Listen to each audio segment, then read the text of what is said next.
Merci beaucoup, bonsoir. Vous allez bien? J'ai dit, Seigneur, est-ce que tu as une parole spécifique pour le Gospel Center de Lausanne ce soir? Le Seigneur m'a dit, je vois d'huile leur tête et leur coupe déborde. Est-ce que vous voulez l'onction fraîche de Dieu pour que vos coupes débordent?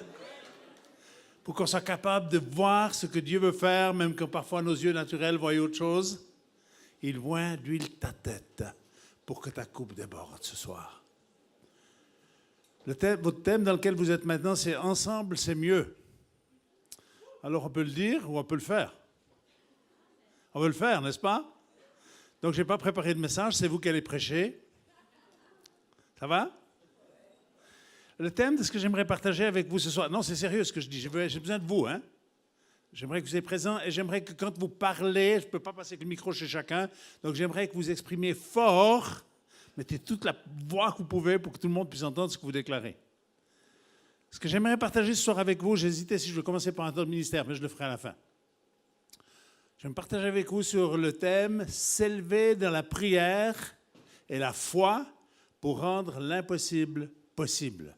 L'impossible selon nos niveaux à nous. Et la première question que j'aimerais vous poser, quels sont les endroits dans la Bible où on voit des situations qui sont réalisées parce qu'il y a eu des personnes qui ont eu foi et qui ont prié? À vous la parole.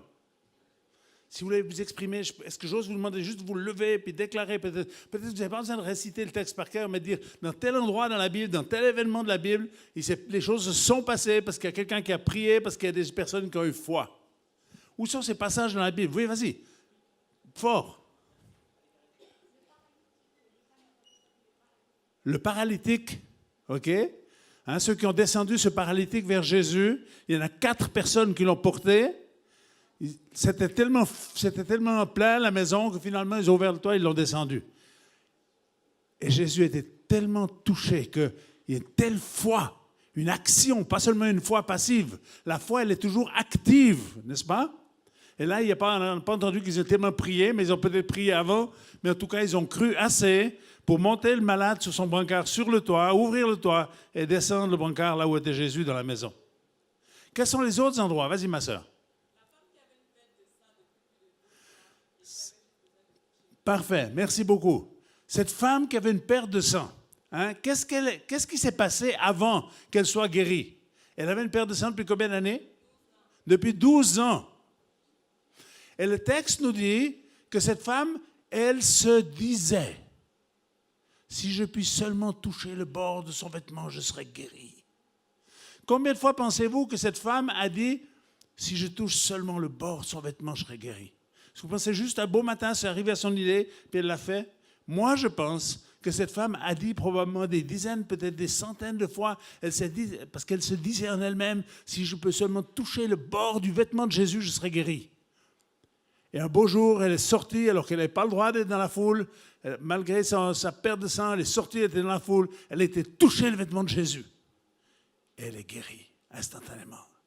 À cause de sa foi et à cause de ce qu'elle a déclaré. C'est une forme de prière qu'elle a fait. Quand elle a déclaré, si je peux seulement toucher le bord de son vêtement, je serai guérie. Magnifique. Quels sont les autres endroits? Il y en a beaucoup.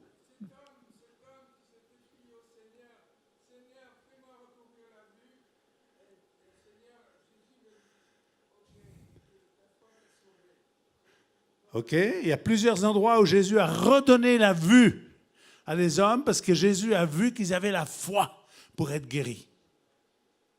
Et c'est intéressant que Jésus va leur demander, ils sont aveugles, c'est assez bizarre, puis Jésus leur dit, que veux-tu que je fasse pour toi? Drôle de question. Mais Jésus attendait de voir ce qu'il voulait vraiment. Et ils vont dire que je retrouve la vue. Et Jésus, une fois, il fait de la boue avec de la salive, puis un peu de terre, fait de la boue, puis il envoie se laver au réservoir de Siloé. Et d'autres fois, il fait d'une façon différente. Il n'y a pas une seule manière. Mais la foi a produit le miracle. Autre, il y avait quelqu'un au milieu là qui bougeait tout à l'heure. Vas-y, mon frère.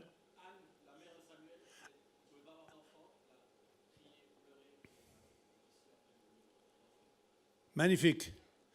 Cette histoire de la naissance de Samuel. Hein, cette femme qui n'arrivait pas à avoir d'enfant. Et vous savez, nos défis, nos difficultés, il y a 2 solutions. Soit ils nous font sombrer, soit ils nous font prendre l'élan, puis on fait un tremplin, puis on dit, Seigneur, je vais me bagarrer. Et cette femme, elle va aller au temple, elle va répandre son âme devant Dieu en disant son désarroi, à tel point que Élie pensait qu'elle était ivre. Il lui dit, mais va passer ton vin ailleurs que dans la maison du Seigneur. Et elle dit, je ne suis pas ivre, je suis en train de répandre mon âme devant Dieu. Et elle a crié à Dieu. Et elle va voir ce fils extraordinaire, Samuel, qui va devenir un prophète de Dieu. Magnifique. Autre endroit où les choses sont passées à cause de la foi et de la prière. Vas-y, ma sœur.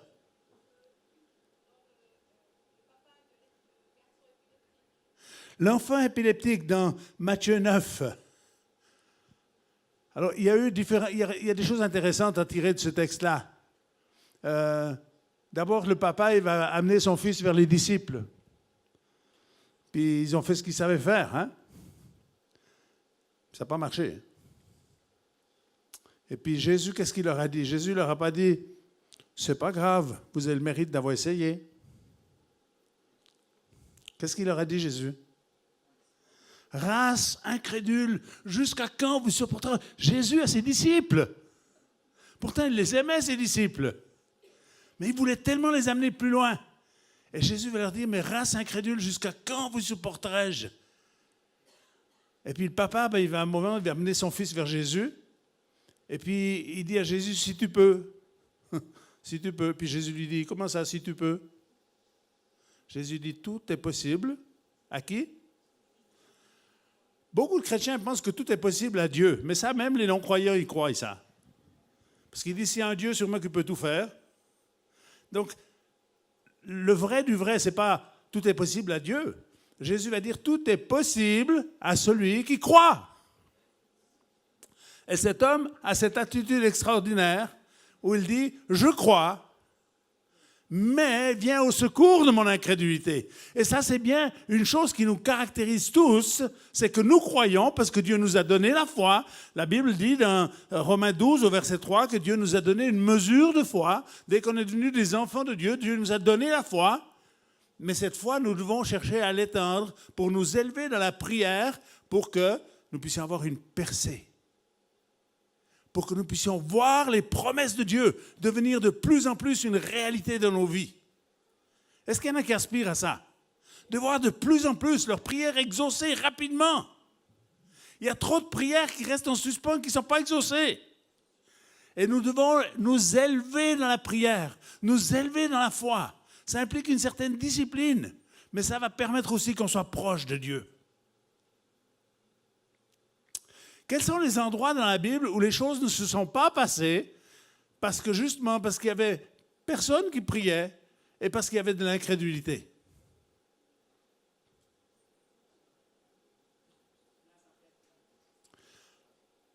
Nazareth? Je pense Capernaum plutôt, mais...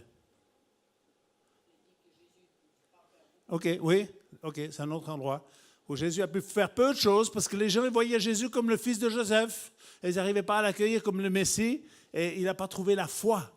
Et Dieu n'a pas pu opérer les miracles qu'il aurait aimé opérer. Il a dit qu'il a seulement guéri quelques malades, mais il n'y a pas eu une manifestation large parce que la foi était absente. Parce que le regard des gens, ils le voyaient sur le plan humain et ils n'ont pas pensé qu'il était celui qui était envoyé de Dieu. Mais Jésus avait ces deux natures. Il y a une nature humaine, parce qu'il était le descendant de la lignée de David, mais il était également le Fils de Dieu. OK? Est-ce qu'il y a d'autres endroits où les choses ne sont pas passées? Parce que... Vas-y.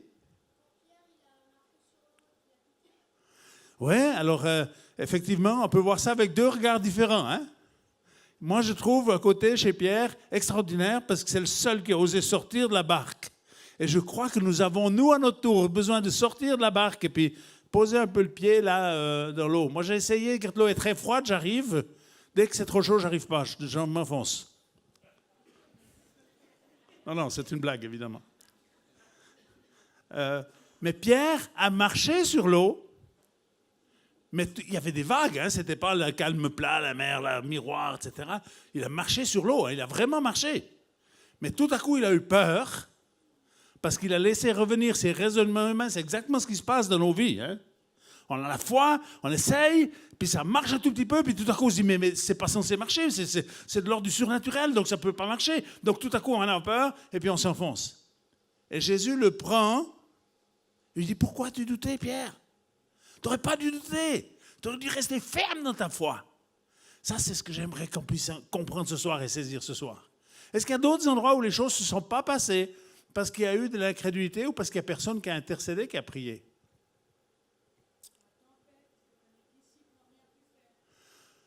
La tempête. Les disciples sont effrayés. Ils réveillent Jésus qui dort dans la barque. Et puis, Jésus dit, pourquoi avez-vous peur? Drôle de question, hein? Jésus s'attendait à ce que ses disciples n'aient pas peur, ils deviennent matures, et puis qu'eux-mêmes, ils commencent à parler peut-être à la tempête. Est-ce que vous arrivez à parler à vos tempêtes dans vos vies?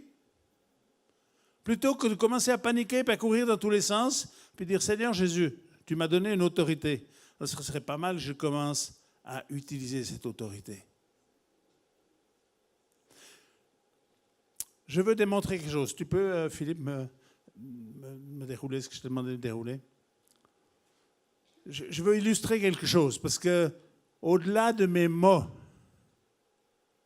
je pense que nous sommes dans une situation, c'est intéressant d'ailleurs, parce que tout à l'heure, Gaël a introduit avec cette parole de Marc 11. Essaye de tirer un peu en avant, ça c'est, ouais, déroule un peu, puis tu me le tends un tout petit peu, chérie. Tu mets une chaise dessus, ouais, qu'on le voie un peu. C'est pas idéal où il est mis, parce que... Werner, mon fils, voici les promesses préparées pour toi. Entre dans ces promesses, n'aie pas peur, entre dans les promesses. Il y a tellement de ces promesses pour chacun et chacune d'entre nous. On peut me dire, waouh! Dieu a dit tout ça, Dieu a préparé tout ça pour que je puisse marcher de victoire en victoire, de progrès en progrès. Et puis c'est juste extraordinaire. Et au début, on dit, waouh, moi je vais le faire. Après, on commence à regarder les autres, on se dit, lui, il est meilleur que moi, il est chrétien depuis plus longtemps que moi, puis il ne le fait pas. Puis après, tu commences à réfléchir.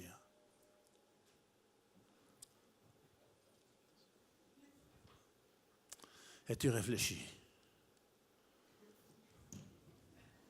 Mais Werner, t'es un homme intelligent. Tu sais très bien que c'est pas possible. Tu pourras jamais y arriver.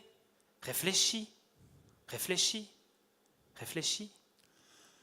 Et là, tout à coup, tu dis, waouh, je crois que finalement, c'est plus intelligent et plus sage que je me limite à ce que je suis capable de saisir et de comprendre. Et peu à peu, tu perds de vue les promesses de Dieu. Tu perds de vue ces promesses, puis tu vis ta vie chrétienne, tranquille, peinard, puis tu dis, je crois que finalement, c'est ça la vie chrétienne, quoi. Et les promesses, c'était sympa, mais je crois que ce n'est pas accessible pour nous. Mais que puis-je faire? Mon peuple, tu es un peuple de foi. Élève-toi dans la prière. Tu peux le faire. Tu peux entrer dans tes promesses.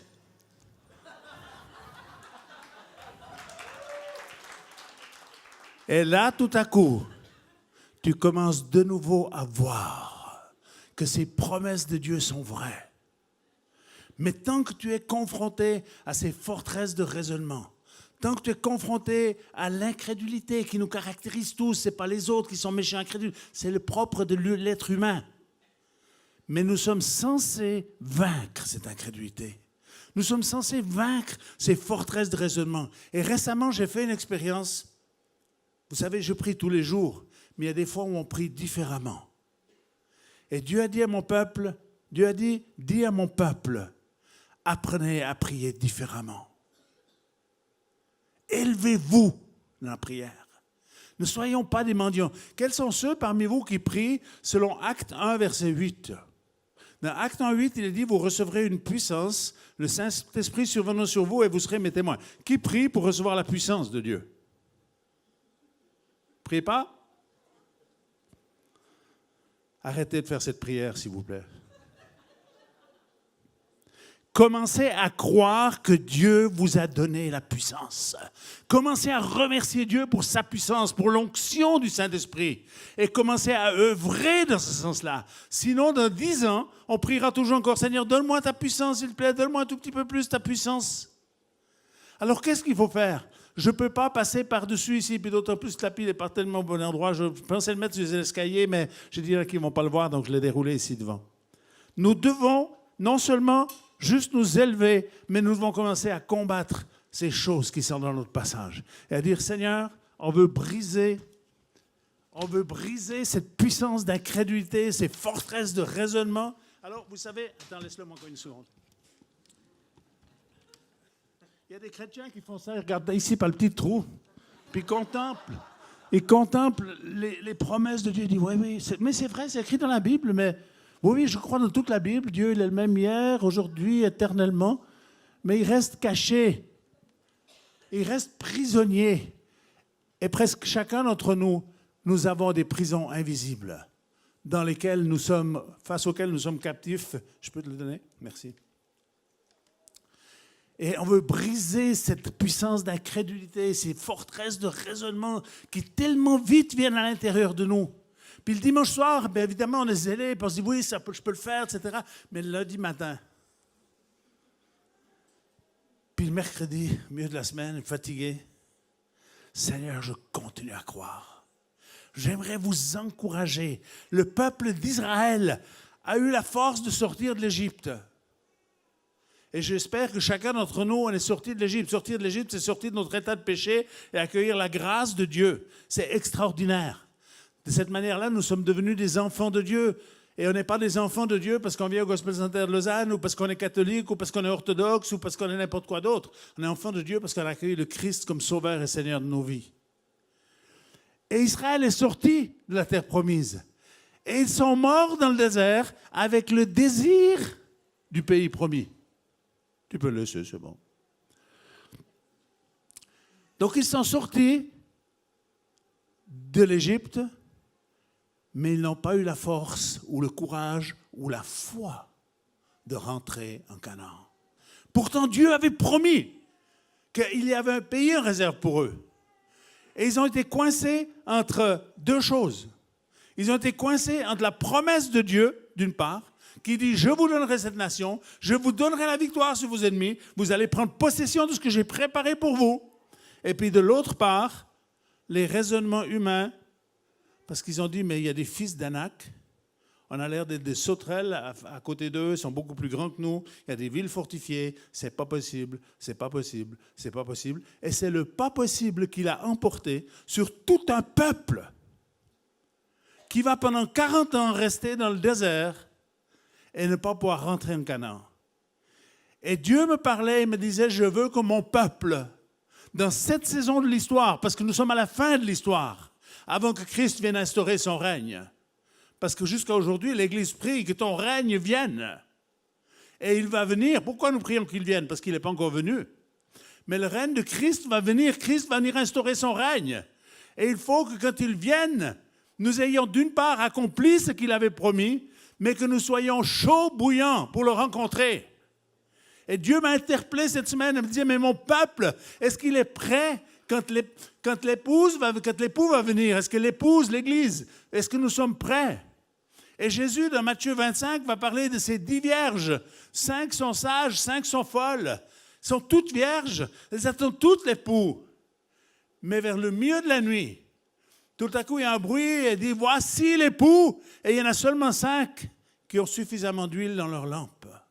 Et je me suis interrogé moi-même, et je m'interroge, et je veux veiller avec toute ma force pour dire, Seigneur, le jour où tu viendras, et il n'est plus si loin que nous. Vous savez, pendant des centaines d'années, pendant 19 siècles, de toutes les prophéties qui ont été faites concernant la fin des temps, presque rien s'est passé. Tout s'est passé dans ces 100 dernières années. Et presque toutes les promesses sont réalisées. Et j'aimerais qu'aucune d'entre vous réalise tout à coup, au moment où Christ vient de dire « Oups, je n'étais pas prêt pour le rencontrer, je n'avais pas d'huile dans ma lampe, ou j'avais un tout petit peu, mais je n'avais pas de réserve. » Si on veut avoir de la réserve, nous devons être connectés à la source. Et cette source, c'est Dieu. Et ça veut dire qu'on doit entretenir une vie de prière. Ça veut dire qu'on doit vivre une vie qui glorifie Dieu dans tous les aspects de notre vie. Pas seulement dans la sphère spirituelle, mais dans nos sphères humaines, sociales, professionnelles. De dire, Seigneur, je veux avoir une vie qui te glorifie et je veux être prêt. Quel que soit le jour où tu reviendras, est-ce que ce sera très proche, est-ce que ce sera un petit peu plus loin, Seigneur, je veux être prêt. Et je veux faire partie de ces vierges sages qui ont assez de réserve d'huile. Et de l'huile, il y en a une quantité, mais c'est à toi de remplir le réservoir. L'huile, elle est disponible auprès de Dieu. Est-ce que je pourrais avoir un peu d'eau? J'ai un peu la gorge sèche. Enfin, ne remuez pas le ciel et terre pour ça, mais... OK. Est-ce que tu as assez d'huile dans ta lampe? Est-ce que tu as une réserve d'huile? Peut-être, je ne te demande pas de me répondre à moi. Réponds à toi-même et à Dieu. Mais j'aimerais t'encourager, mon frère, ma sœur. Nous devons chercher à être dans une proximité avec Dieu. Nous devons chercher à accomplir les promesses de Dieu pour qu'au moment où il reviendra, on puisse dire « Waouh, on est prêt, on peut rentrer dans les noces. » On peut rentrer, merci beaucoup.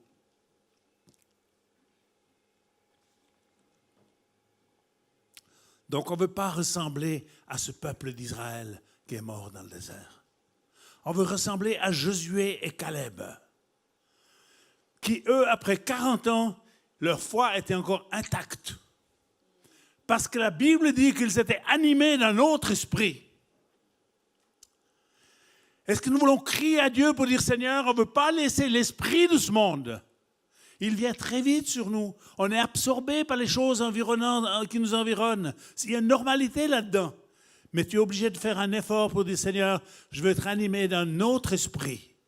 À l'image de Caleb et de Josué, qui avaient cru, qui sur les 12 espions étaient les deux seuls, qui ont dit, Dieu l'a promis, Dieu va le faire. Mais il y en a 10 qui ont commencé à dire, non, non, c'est pas possible. Non, mais croyez-les pas, vous allez mourir là-bas pour le prendre Canaan, c'est pas possible. Dieu l'avait promis. Nous voulons, bien-aimés, rentrer dans les promesses de Dieu. Plus en avant, plus en avant. Et j'ai fait l'expérience ces derniers jours, alors que je priais dans ma chambre, où j'ai commencé à, vous savez, il faut changer un peu notre manière de prier. Ce n'est pas seulement prier plus.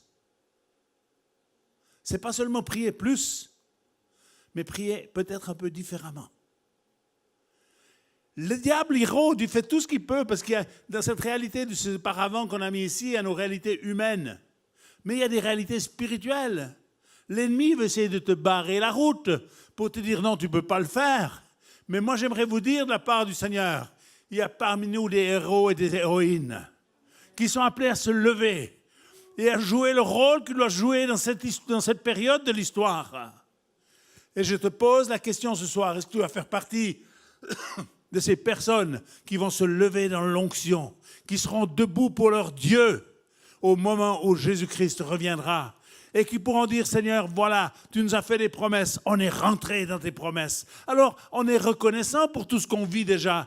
Moi, j'aimerais dire un grand merci au groupe de louanges. C'était génial, votre louange ce soir. L'introduction, ce que Philippe a partagé, ce que Clérise a partagé. Nous vivons des choses, il y a des choses qui se passent un peu partout. Mais je pense qu'on est juste à la veille de quelque chose de plus grand. Je pense qu'on est à la veille d'une visitation de l'Esprit de Dieu. Je l'ai dit quand on était ensemble avec les leaders à Lézin il y a quelques semaines. J'ai enseigné juste sur une seule parole. C'est cette parole où dans le prophète Zachée nous rapporte que Dieu a réveillé l'esprit du gouverneur, du souverain sacrificateur qui était Josué et l'esprit de tout le peuple. Est-ce que tu es prêt à dire, Seigneur, je veux ranimer mon esprit? Je veux, parce que le christianisme est devenu tellement seulement cérébral.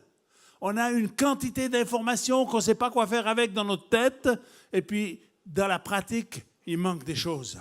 Et j'aimerais vous encourager à crier vers Dieu et dire, Seigneur, je redonne à mon esprit d'être éveillé.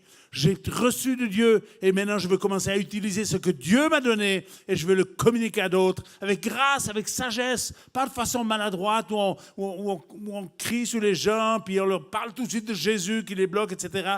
Mais où la puissance de Dieu, où la puissance de Dieu va être libérée, va commencer à agir au travers de vous alors que tu parles, alors que tu déclares quelque chose sur la vie d'une personne et tu vois, waouh, Dieu qui le fait. C'est beau ça. C'est beau ça. On veut aspirer à ça. Et arrête de croire que c'est pour les autres. Arrêtez de croire que c'est l'affaire de Claire-Lise, de Philippe et puis des responsables ici. Dieu a besoin de toi, mon frère, ma sœur. Quel que soit ton nom, quel que soit ton âge, quel que soit ton rang social, Dieu a besoin de toi pour guérir les malades. Dieu a besoin de toi pour relever ceux qui sont affligés, ceux qui sont à terre. Dieu t'appelle, mon frère, ma sœur. Quel que soit le niveau dans lequel tu es de foi. Vous savez, des fois, c'est ceux qui sont tout au début de la foi, c'est ceux à qui Dieu répond parfois le plus facilement. Après, l'ennemi s'acharne contre nous pour essayer justement de nous retenir. Mais qui va s'emparer des choses de Dieu?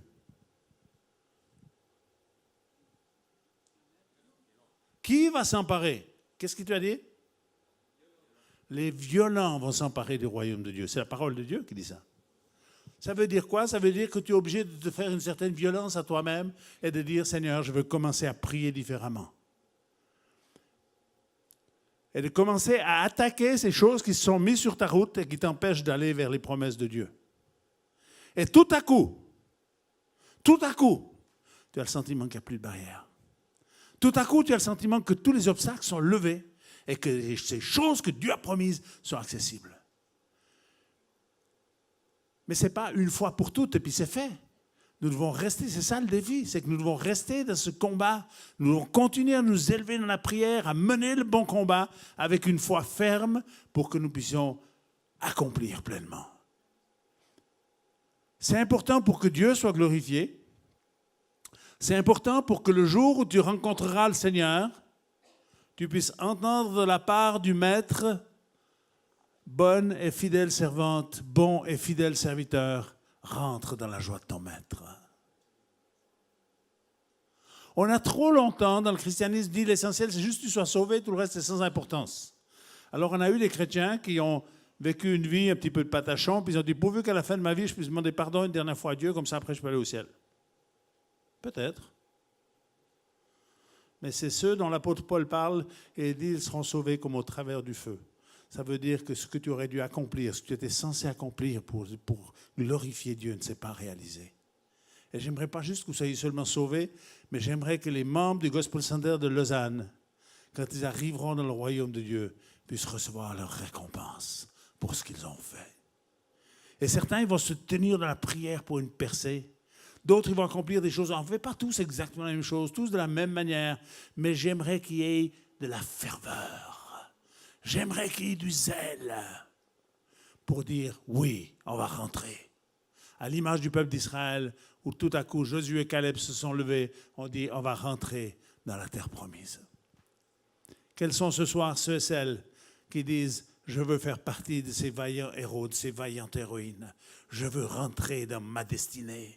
Je veux rentrer dans les choses que Dieu a préparées pour moi. Je veux faire en sorte que mon esprit soit à nouveau éveillé et que je puisse saisir la pensée et l'intention de Dieu. Parce que quand notre esprit s'endort, on perd de vue ces choses-là. C'est ce qui s'est passé. Le peuple d'Israël, le prophète Agé, il dit chacun était préoccupé au lambrissage de sa propre demeure. Ils avaient perdu de vue les intentions de Dieu. Mais quand Dieu réveilla leur esprit, tout à coup, il y a une prise de conscience.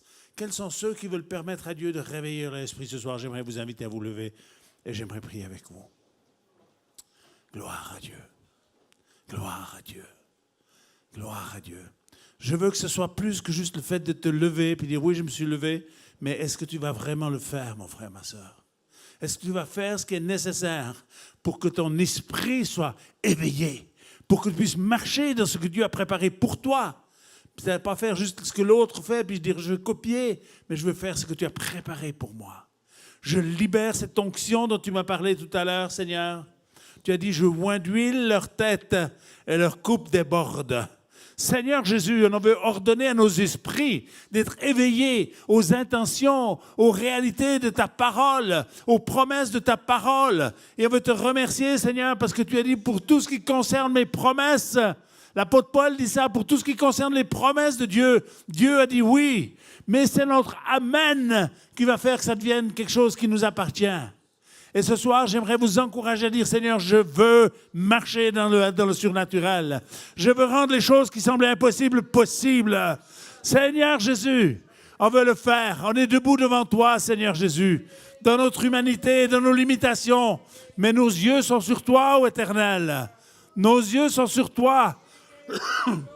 Ta parole nous dit qu'Élie est un Élie était un homme de la même nature que nous. Et il a prié. Et tu l'as exaucé. Et il n'y a plus de pluie pendant 3 ans et demi, Seigneur. Il prie à nouveau et la pluie revient. Seigneur Jésus, tu nous revêts d'une force et d'une autorité fraîche et nouvelle ce soir. J'appelle l'onction de Dieu. J'appelle vos esprits et j'ordonne à vos esprits de s'éveiller aux réalités de Dieu pour que vous puissiez accomplir votre destinée. Pour que quand la fin sera venue, quand Jésus reviendra ou que nous irons le rejoindre, nous puissions dire, Seigneur, on a accompli. J'ai combattu le bon combat, j'ai gardé la foi. Merci Jésus. Shakorabashandas. Shombokorosharabashandas. Lorabashende yekoromangolo forientna. Korabashende yeborokolomangos. Je prends autorité, Seigneur Jésus, contre les esprits religieux, contre les esprits de tradition, contre ces esprits où on s'est habitué à ces limitations, Seigneur Jésus. Je veux prendre autorité sur ces esprits dans ma propre vie, dans la vie de mes frères et sœurs. On prend autorité, Seigneur, sur tout ce qui nous retient derrière ce rideau et qui nous font croire que ce n'est pas possible, alors que ta parole déclare que tout est possible à celui qui croit. Seigneur Jésus, je prie pour des héros, je prie pour des chefs de 1000, pour des chefs de 100, pour des chefs de 50, pour des chefs de 10, qui vont se lever avec une onction, une foi, pour que soient renversées les forteresses de raisonnement, pour que soit renversée l'incrédulité. Je brise la puissance de ces choses qui sont élevées entre toi et nous, Seigneur Jésus. Nous te louons, Seigneur, parce qu'il y a une espérance glorieuse pour chacun d'entre nous. Merci parce que tu nous appelles ce soir à te servir, à marcher pour toi, à accomplir ce que tu as préparé, Seigneur Jésus. Je libère l'onction de Dieu, une onction fraîche, pour que tu aies l'audace, pour que tu aies la force, pour que tu aies la sagesse, pour que tu aies les ressources nécessaires. Et le Seigneur te dit, je t'ai donné ma puissance, je t'ai donné mon onction. Va avec cette onction que je te donne. Va avec cette onction que je te donne. L'ennemi va fuir devant toi. L'ennemi va fuir devant toi. Et il va te conduire de progrès en progrès, de victoire en victoire et de gloire en gloire. Dans le nom de Jésus. Alléluia. Gloire à Dieu. Gloire à Dieu. Shakarabashaya. Élevez vos voix un instant.